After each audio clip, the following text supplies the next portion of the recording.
Okay, so example 5, it says a magazine offers a special service to its subscribers.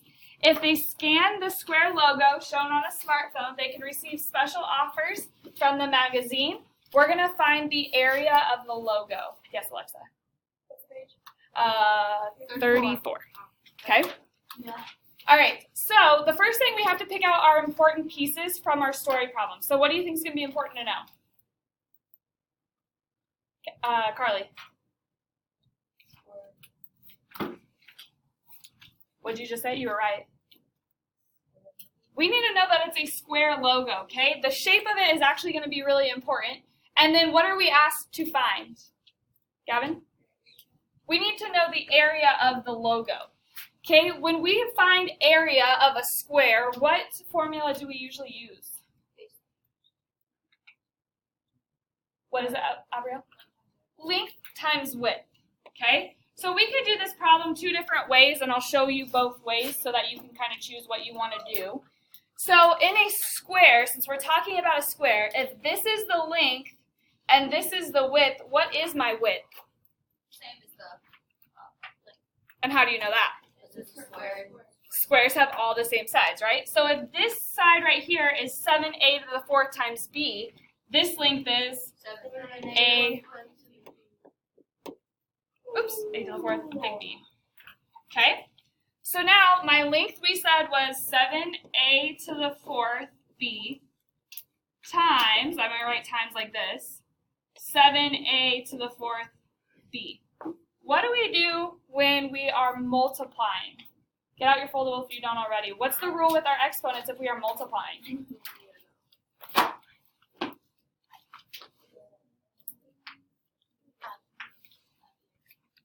What, Callie? We're going to add our exponents. So what exponent does the 7 have even though we can't see it? 1. Okay, this has a 1, this has a 1, so the B also has a what? 1. So now we add the same base exponents, right? So how many 7s do I have total? 2. So 7 to the Second. A to the, 8. because we add 4 plus 4 is 8, and B to the, Second. so that is the area of our magazine logo. Questions?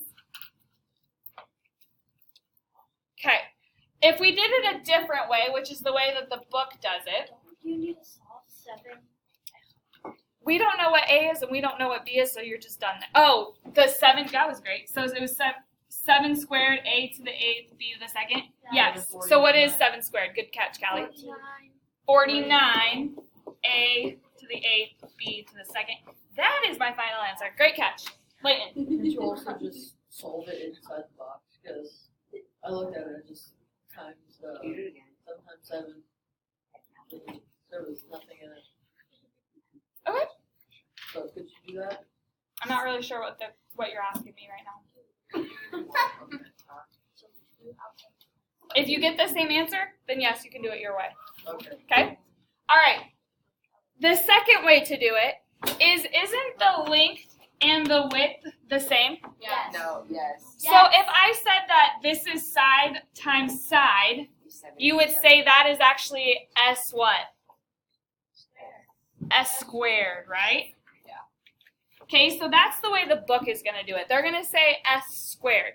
So now we just need to substitute what S is.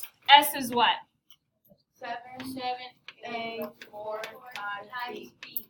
And we're going to square that quantity. Now what is my rule? Now what is the rule with the exponents, Lily? I see you doing this.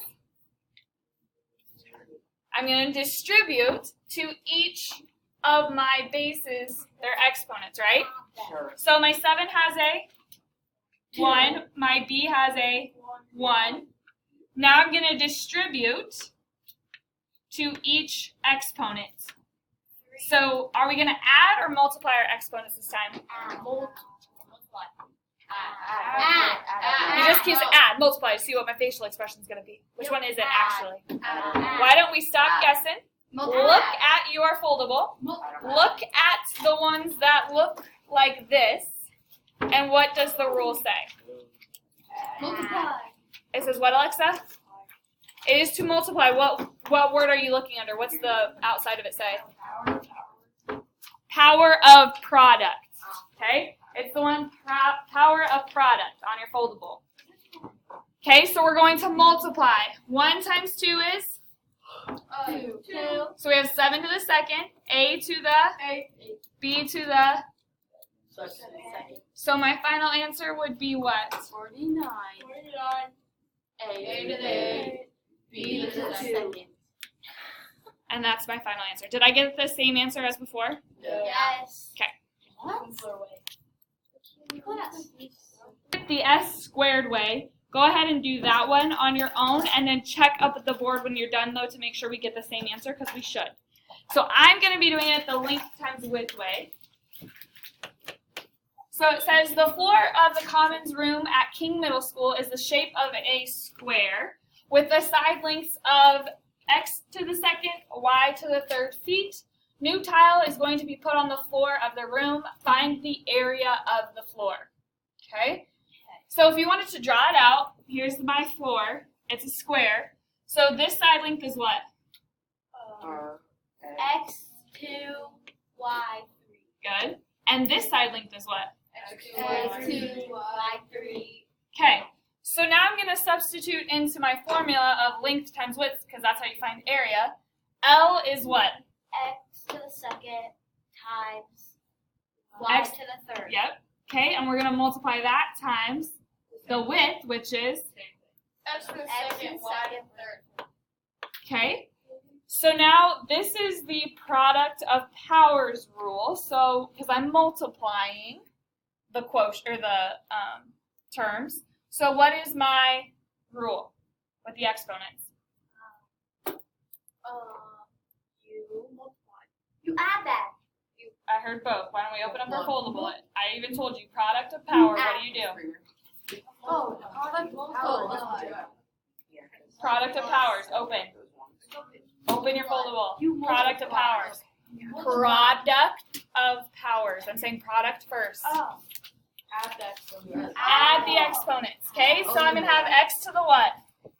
4. Y to the. 6. Okay, our rules are so similar. Our rules are named so similar. You need to look in your foldable and see what does it look like. Which one does it look like? Okay, because this is the product of powers. But this one down here that I'm going to write is going to be power of products. And for our specific example, that's what it would have looked like. Do you see how this is different than this? Yeah. This one, we multiply exponents down here. Up top is where we add our exponents. There's a difference between the two. Questions?